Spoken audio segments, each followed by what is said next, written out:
fait une activité.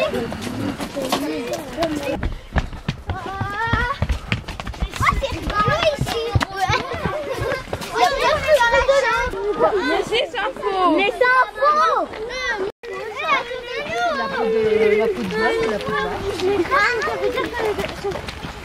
C'est là que vous habitez, Isabelle, non? Non.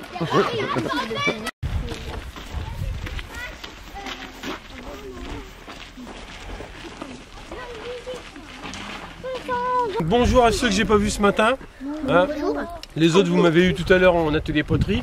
Donc je me présente, je m'appelle Claude. D'accord. Donc cet après-midi, on va faire la visite de deux habitats. Donc l'habitat du néolithique et l'habitat de l'âge du fer. On ira voir un artisan. Vous essayerez de deviner son métier. D'accord. Vous verrez bien, il va se présenter. Et on ira visiter le musée, le pavillon. Vous avez vu? D'accord. Alors nous, on va pas faire toutes les périodes de la préhistoire au niveau de l'extérieur parce qu'on n'aurait pas le temps. Hein, parce qu'il faudrait bien jusqu'à ce soir. Donc on va démarrer par la deuxième période de la préhistoire. Mais déjà, première question que j'ai posée aux enfants de ce matin. Ce matin, j'ai posé la question. Si on a la réponse, bien entendu, on lève la main. Mais levez pas la main, je vais pas poser la question encore. La question est, quelle est la différence y a-t-il entre la préhistoire et notre période à nous qui est l'histoire? Alors, attendez, je vais essayer de trouver le jeune homme. C'est que la préhistoire c'était avant l'histoire parce qu'il y a pré dans préhistoire.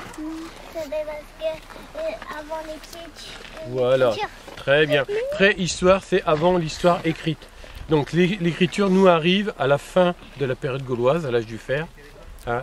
C'est en 52 avant Jésus-Christ. Nous, on est combien d'années après Jésus-Christ, nous? 2010. 2010. Alors tout à l'heure, je vais vous donner de temps en temps quelques dates. Il faudra retenir à chaque fois. Il faut vous rajouter 2000 ans.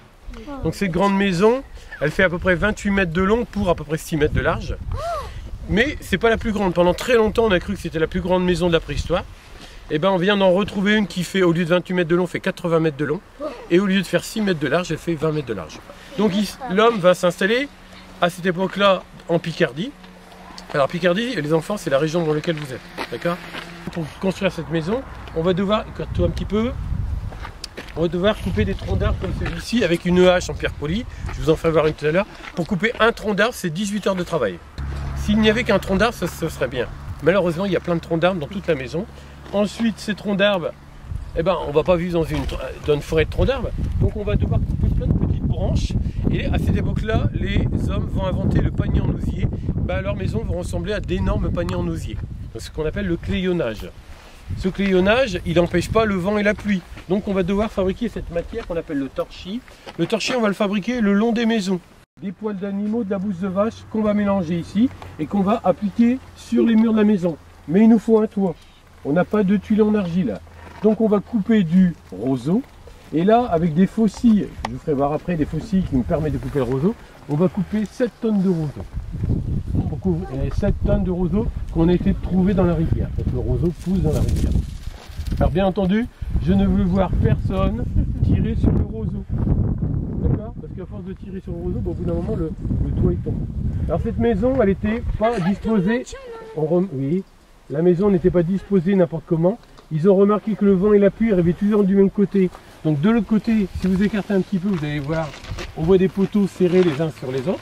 On ne voit pas de ce côté-ci. Et la porte d'entrée, on la met toujours du côté opposé au vent et la pluie. Donc quand on arrivait dans un village, toutes les maisons étaient parallèles. D'accord? Donc là, on avait une maison préhistorique qui servait à peu près pour 20 à 25 personnes. Mais dans le village, on avait plusieurs maisons. On a à peu près entre 200 et 250 personnes. C'est déjà pas mal pour l'époque. Hein? D'accord? Alors ces gens-là, comme ils ne bougent plus, comme ils ont un habitat fixe, ils ne sont pas nomades, ils sont... sédentaires. Sédentaires. Tout le monde connaît le mot maintenant? Oui. Est-ce qu'on va dans la maison? Oui. D'accord. Alors, cette maison, vous voyez, on a au-dessus, il y a un grand trou. Ce grand trou, il va nous permettre à quoi? Moi, j'aimerais bien que ce soit pas toujours mon groupe que j'avais ce matin. Alors, l'autre groupe, à quoi vous pouvez deviner là, c'est pas très dur. À quoi pouvait servir ce grand trou au-dessus? À respirer.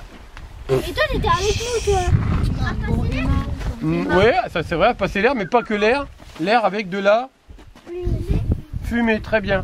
et puis ça sert en même temps de fenêtre, c'est un puits de lumière, ça permet d'éclairer l'intérieur de la maison, d'accord? Alors ça c'est une reconstitution, on n'a pas retrouvé la maison comme elle était ici. Je vais vous faire voir dans quel état on a trouvé la vraie maison qui nous a permis de refaire cette maison. Donc là on a ce qu'on a dit, on a fait une hypothèse, ça veut dire on pense que la maison elle était comme ça, mais est-ce qu'on est né sûr à 100%? Non, mais bon il y a des fortes chances quand même. Alors je vais vous faire voir qu'est-ce qu'on a retrouvé, bah, vous allez voir qu'on n'a pas retrouvé grand chose.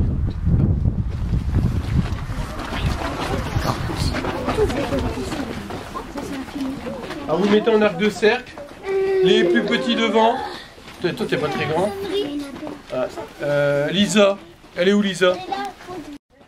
T'es pas très grand? Bien. Non, il arrive de l'autre côté, il arrive vers vous. Ah bon? Ah bah oui, d'accord, j'ai compris. Okay. Alors voici la vraie maison. La maison on l'a retrouvée à peu près à 100 km de Paris, un endroit qu'on appelle Cuiry-les-Chaudardes, d'accord? Donc pour retrouver les traces de cette maison, eh ben, on a pris un avion, on a fait un survol aérien et on a remarqué que on était, quand il fait très sec, on a pris un bulldozer et on a retiré 1 mètre de terre. Moi j'ai fait des fouilles, parfois on retirait 10 à 12 mètres de terre. Hein? Alors c'est quand on a retiré pas grand chose, on a retrouvé simplement la trace des murs, la trace des 3 trous de poteaux que vous retrouvez sur toute la longueur de la maison, d'accord? Donc vous voyez, on ne trouve pas grand chose. Pourquoi? Parce que les hommes préhistoriques, eux, il n'y avait pas de camion poubelle qui passait le matin, ils jetaient tous leurs déchets, des morceaux d'ossements, qui sont là, ils se décident de reconstruire la maison. Parce qu'ils voudraient bien savoir à quoi ressemble la maison. Et puis par exemple, tout à l'heure je vous disais 18 heures pour couper un poteau, bah, savoir combien de temps il fallait pour couper un poteau avec une image polie. Vous vous en souvenez combien j'ai dit tout à l'heure? Oui. Combien j'ai dit? 80 mètres de long. Non. Pour couper le poteau, c'est pas 80 mètres de long. Là, tout à l'heure, je vous disais que la maison ressemblait à un énorme panier en osier. Tout le monde connaît le panier en osier. Et bien là, on le voit très bien. On va recouvrir l'ensemble de maisons de branches qu'on va tresser. On va recouvrir le toit de roseaux. Et la dernière étape, ce sera de mettre du torchis. Donc il a fallu à peu près 6 mois à une vingtaine de personnes, d'archéologues, pour reconstituer cette maison. 6 mois. Ouais, donc c'était en 88.